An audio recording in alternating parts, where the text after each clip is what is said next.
So hello students, how are you all? Hope so you all are good. बच्चा लोग आपके लिए नई यूनिट शुरू कर रहे हैं, दैट इज ह्यूमन फिजियोलॉजी।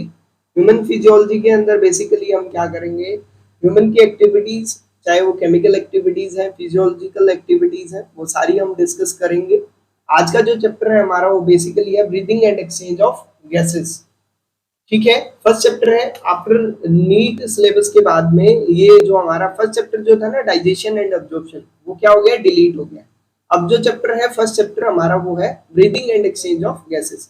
आज की यूनिट कौन सी है? Human physiology. क्लियर है? ठीक है। सो फर्स्ट चैप्टर के साथ स्टार्टअप करते हैं। सबसे पहला क्वेश्चन हमारे दिमाग में यही आता है, ब्रीथिंग क्या होता है? Breathing is simply exchange of gases. Atmosphere में जो गैसेस हैं वो, और एटमॉस्फेयर के साथ साथ जो हमारी बॉडी के अंदर सेल्स जो प्रोड्यूस कर रही है वो गैसेस, उनके एक्सचेंज को हमने बेसिकली क्या बोला है, ब्रीदिंग बोला है, जिसको हम कॉमनली और क्या बोलते हैं, रेस्पिरेशन का नाम देते हैं। क्लियर है इतनी बात? अब इस चैप्टर के अंदर हम क्या डील करेंगे, सबसे पहले वो देख लेते हैं। रेस्पिरेटरी ऑर्गन्स के बारे में हमें डील अप करना है। कौन से रेस्पिरेटरी ऑर्गन किस किस ऑर्गेनिज्म में काम करते हैं। मतलब आप फिशेस में किसका यूज करते हैं, मैमल्स में किसका यूज करते हैं, रेप्टाइल्स में किसका यूज करते हैं, ये सारी चीजें हम पढ़ेंगे। मैकेनिज्म क्या है ब्रीथिंग का, ऑर्गन करता है, वो चीज हम यहाँ डील करेंगे। मैकेनिज्म ऑफ ब्रीदिंग यानी किस तरीके से ब्रीथिंग होती है हमारी बॉडी के अंदर। ब्रीदिंग के अंदर क्या होता है, इंस्पायरेशन क्या होता है, एक्सपायरेशन क्या होता है, इनहेलेशन क्या होता है, एक्सहेलेशन क्या होता है, ये सारी चीजें हम पढ़ेंगे। किस तरीके से एक्सचेंज होता है, वहां पे पार्शियल प्रेशर का क्या रोल रहता है, ये सारी चीजें हमें डील करनी है। उसके अलावा हमें क्या करना है, ट्रांसपोर्टेशन।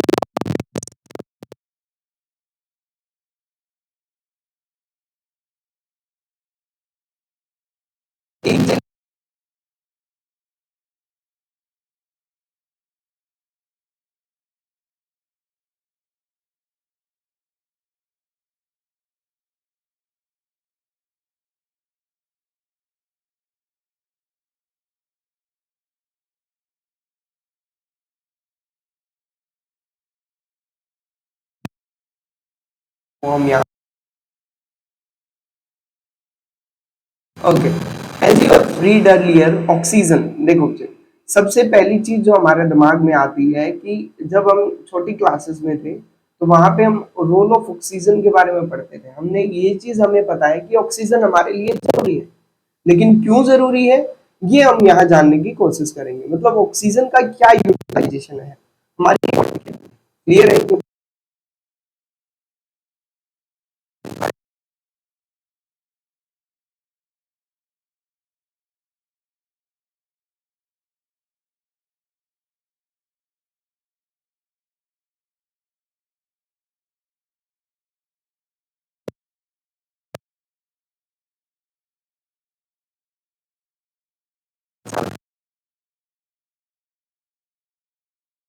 क्लियर है इतनी बात? ठीक है जी। And to derive energy for performing various activities, जितने भी लाइफ प्रोसेस होते थे उन सबको परफॉर्म करने के लिए क्या है, हम क्या करते थे, यूटिलाइजेशन करते थे ग्लूकोज का, यानी एनर्जी प्रोड्यूस करते थे वहां से।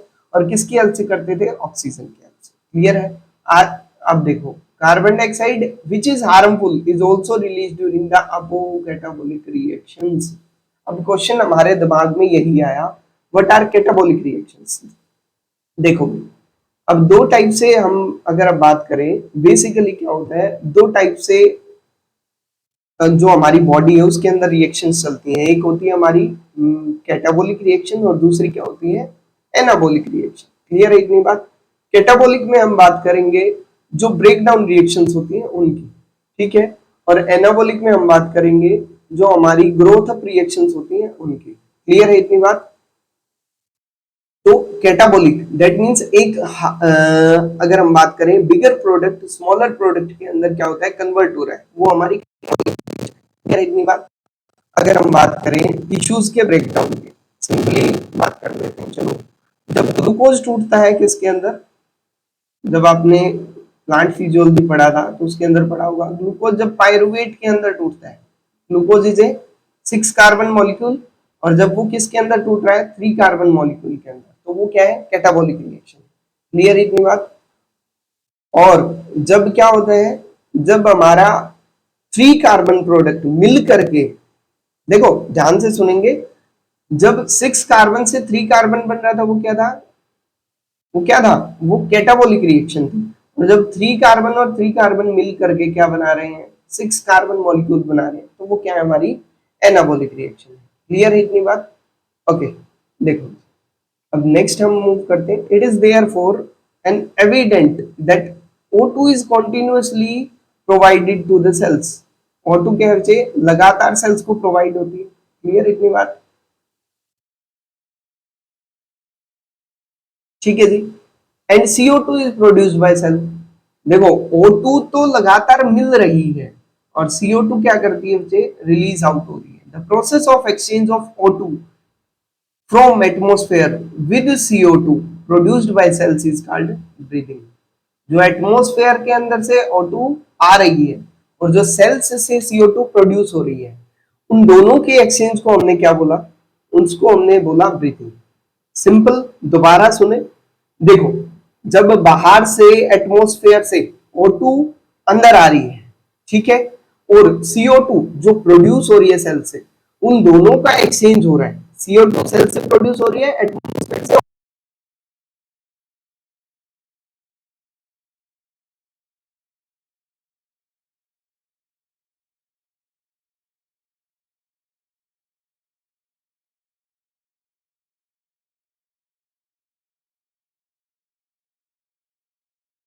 अंदर आने की एटमॉस्फेयर से और CO2 के बाहर जाने की, उसको हमने ब्रीदिंग बोला। बट उस O2 का यूटिलाइजेशन जब हम करते हैं किसके लिए, ब्रेक डाउन ऑफ फूड के लिए, तो उस पूरे प्रोसेस को हम क्या बोलते हैं, respiration.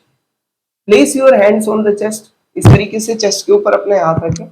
You can feel your chest moving up and down. आप देखेंगे अपनी चेस्ट जो है आपकी, वो क्या कर रही है, ऊपर जा रही है और एक बार नीचे जा रही है। जब हम क्या कर रहे हैं, इनहेल कर रहे हैं, तो हमारी जो चेस्ट है बच्चे वो ऊपर की तरफ मूव करती है, और जब हम एक्सहेल कर रहे हैं वो क्या हो जाती है, डाउनफॉल की तरफ जाती है। You know that it is due to breathing. How do we breathe? The respiratory organ and the mechanism of breathing are described in the following section of the chapter। अब इस चैप्टर में हम लोग क्या पढ़ेंगे, इस चैप्टर में हम लोग यही पढ़ेंगे, क्या, ब्रीथिंग क्या है, ठीक है जी, किस तरीके से अप, किस तरीके से डाउन मूवमेंट हो रही है चेस्ट की, उसके पीछे कौन से ऑर्गन्स है, क्या मैकेनिज्म है ब्रीदिंग, ये सारी चीजें हम इसके अंदर पढ़ेंगे। क्लियर है इतनी बात? चलो स्टार्ट करते हैं हमारा first topic, that is respiratory organ. देखो रेस्पिरेटरी ऑर्गन्स मतलब कौन से ऑर्गन्स रिस्पॉन्सिबल हैं breathing and exchange of gases के लिए, रेस्पिरेशन के लिए। क्लियर है इतनी बात? The mechanism of breathing very among different groups of animals depending mainly on their habitat. Habitat के बेसिस पे, उनके सर्वाइवल के बेसिस पे, उसके अलावा लेवल ऑफ ऑर्गेनाइजेशन के बेसिस, जो मैकेनिज्म है ब्रीदिंग का वो वेरी करता है, अलग अलग ऑर्गेनिज्म से अलग अलग तरीके से होता है। अब देखो कैसे, लोअर इनवर्टिब्रेट्स, यानी इनवर्टिब्रेट्स में भी लोअर कैटेगरी में जो लेस डेवलप्ड है, लाइक स्पंजेस, ऑरिफेरा की हम बात करें, सिलेंट्रेट्स की हम बात करें, प्लेटिहेल्मिन्थस की बात करें, ठीक है जी, उनके अंदर एक्सचेंज ऑफ O2 और CO2 कैसे होता है, सिंपल डिफ्यूजन। कैसे होता है, सिंपल डिफ्यूजन। देखो पहला प्रोसेस आया सिंपल डिफ्यूजन। डिफ्यूजन क्या होता है, अब हमने वैसे तो डिफ्यूजन के बारे में पढ़ा हुआ है।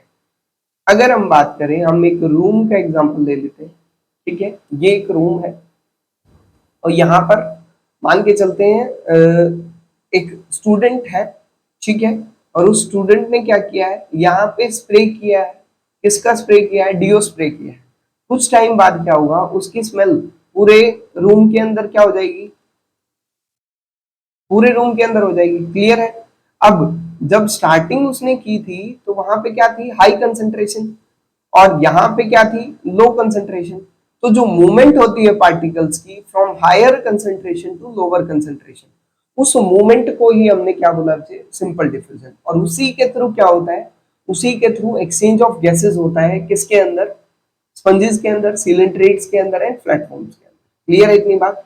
अब उसके बाद नेक्स्ट एग्जांपल है अर्थवॉर्म्स का। अर्थवॉर्म बेसिकली क्या होते हैं, बाइसेक्सुअल एनिमल्स होते हैं, ठीक है। यूज मोइस्ट क्यूटिकल यानी स्किन का यूज करते हैं। इंसेक्ट्स के अंदर अगर हम बात करें, फाइलम आर्थ्रोपोडा के अंदर बेसिकली इंसेक्ट्स आते हैं। Have a network of tubes, उनके पास क्या होता है, एक स्पेशलाइज्ड ऑर्गन्स होते हैं जिसको हम क्या बोलते हैं, ट्रैकियल ट्यूब्स बोलते हैं। वो ट्रैकियल ट्यूब्स का यूज करके एटमॉस्फेरिक एयर को अपनी बॉडी के अंदर लेते हैं। Special vascularised structures called gills, देखो बच्चे, गिल्स डेवलप होते हैं किसके अंदर, एक्वेटिक आर्थ्रोपोड्स के अंदर, यानी फाइलम आर्थ्रोपोडा में गिल्स का भी यूज होता है। और मोलस्का के अंदर, फाइलम मोलस्का के अंदर क्या किया जाता है, बैग लाइक स्ट्रक्चर्स होते हैं, वेस्कुलराइज्ड होते हैं, जिनको हम लंग्स का नाम देते हैं। क्लियर है इतनी बात।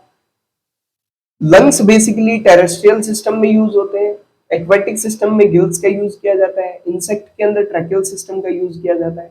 अब बात आती है अमॉन्ग द वर्टिब्रेट्स, यानी वर्टिब्रेट्स के अंदर क्या होगा, फिशेस क्या करती हैं, गिल्स का यूज करती हैं। रेप्टाइल्स, बर्ड्स और मैमल्स, रेप्टाइल्स, बर्ड्स और मैमल्स, इनके अंदर क्या होता है, लंग्स के थ्रू एक्सचेंज ऑफ गैसेस होता है। एम्फीबियंस, जैसे एम्फीबियंस के अंदर फ्रॉग की अगर हम बात करें तो वो मॉइस्ट स्किन से भी रेस्पायर कर सकता है।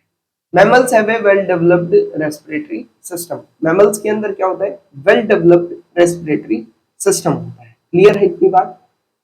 अब मैमल्स के अंदर जो वेल डेवलप्ड रेस्पिरेटरी सिस्टम होता है, उसके अंदर कौन सा पार्ट होता है, किस तरीके से क्या रोल प्ले करता है, कौन सा पार्ट, वो सारी चीजें हम नेक्स्ट चैप्टर के अंदर डीलअप करेंगे, सॉरी नेक्स्ट वीडियो के अंदर डीलअप करेंगे। ठीक है, जो हमारा फर्स्ट टॉपिक जो नेक्स्ट लेक्चर के अंदर स्टार्टअप हम करेंगे वो आएगा ह्यूमन रेस्पिरेटरी सिस्टम।